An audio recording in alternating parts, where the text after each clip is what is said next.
हे दोस्तों, आज हम जो टॉपिक डिस्कस करने वाले हैं वो है basics of GST. So let's start. India में बेसिकली दो तरह के टैक्सेस है, एक है डायरेक्ट टैक्स, दूसरा है इनडायरेक्ट टैक्स। और जीएसटी एक इनडायरेक्ट टैक्स है। बेसिकली जीएसटी से पहले बहुत सारे इनडायरेक्ट टैक्स हुआ करते थे, जैसे कि वैट, लग्जूरियस टैक्स और एंटरटेनमेंट टैक्स और एक्साइज ड्यूटी। पर 1 जुलाई 2017 आर्टिकल 101 के तहत इन सारे ही टैक्सेस को हटाकर जीएसटी को लागू किया गया था। और जीएसटी एक गुड्स और सर्विस टैक्स है जो कि हर गुड्स और सर्विस पे लगाया जाता है, सिवाय तीन के। पहला है अल्कोहल फॉर ह्यूमन कंजप्शन, दूसरा है पेट्रोलियम प्रोडक्ट्स और तीसरा है इलेक्ट्रिसिटी। इन तीनों ही चीज़ों को जीएसटी से अलग रखा गया है। बेसिकली जीएसटी को वन नेशन वन टैक्स कहा जाता है। इसकी वजह यह है कि पहले सिस्टम में वैट हुआ करता था। हर स्टेट के वैट रेट अलग अलग होते थे, तो हर प्रोडक्ट के टैक्सेस भी अलग अलग होते थे। पर जीएसटी में ऐसा नहीं होता। एक प्रोडक्ट का एक ही टैक्स रेट होता है। फॉर एग्जांपल, अगर स्मार्टफोन का टैक्स रेट 18% है तो हर पूरे ओवरऑल इंडिया में भी 18% होता है। यहाँ पे मैं बता दूँ कि स्मार्टफोन का टैक्स रेट पहले 12% हुआ करता था, पर अभी न्यू रूल्स के अकॉर्डिंग अप्रैल 1 2020 के अकॉर्डिंग इसे 18% कर दिया गया है।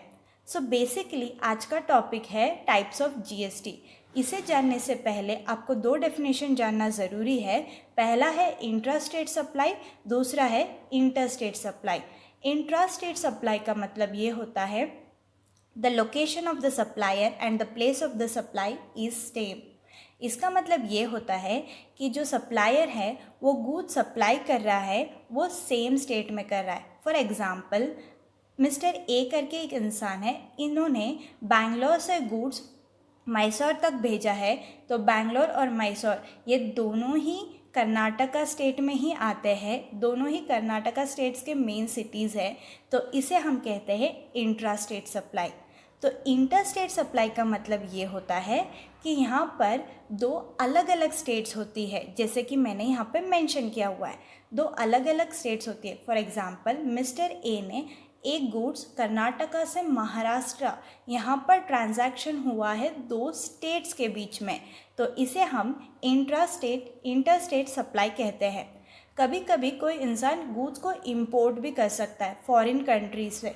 अगर कोई इंसान फॉरेन कंट्री से गुड्स इंपोर्ट कर रहा है तभी भी हमको इंटर स्टेट सप्लाई ही अप्लाई होता है। So let's learn the main topic of this video, the types of GST. There are four main types of GST basically.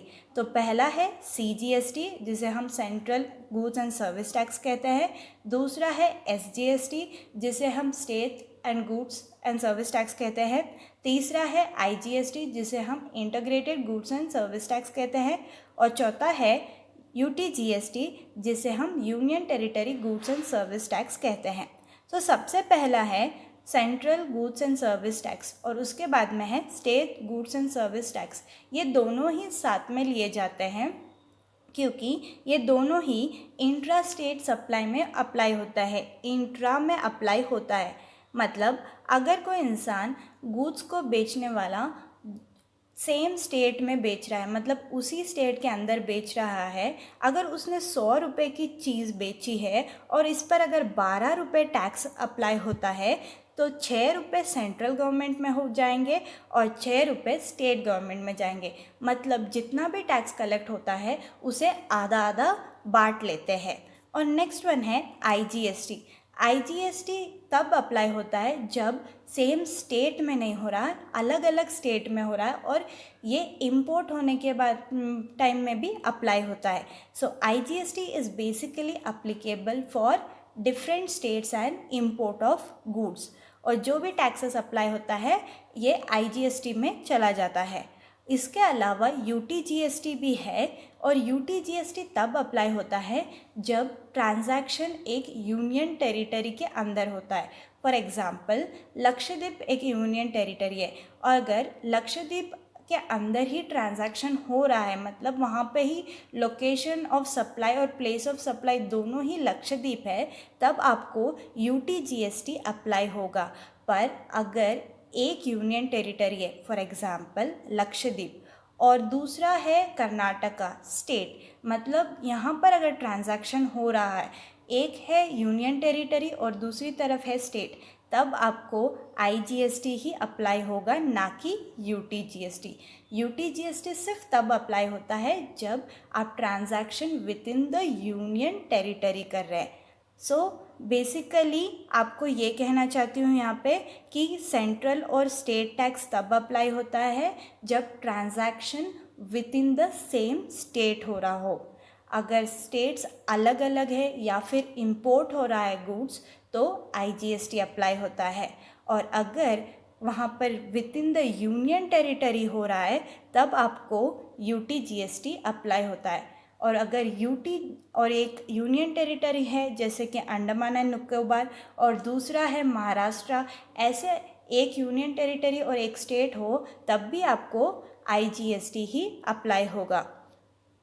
Hope ये वीडियो आपको अच्छा लगा हो, तो आप इसे लाइक, शेयर और सब्सक्राइब करना ना भूलें। अगर आपको कोई भी डाउट्स हो तो मुझे कमेंट सेक्शन में लिख के ज़रूर बताएं।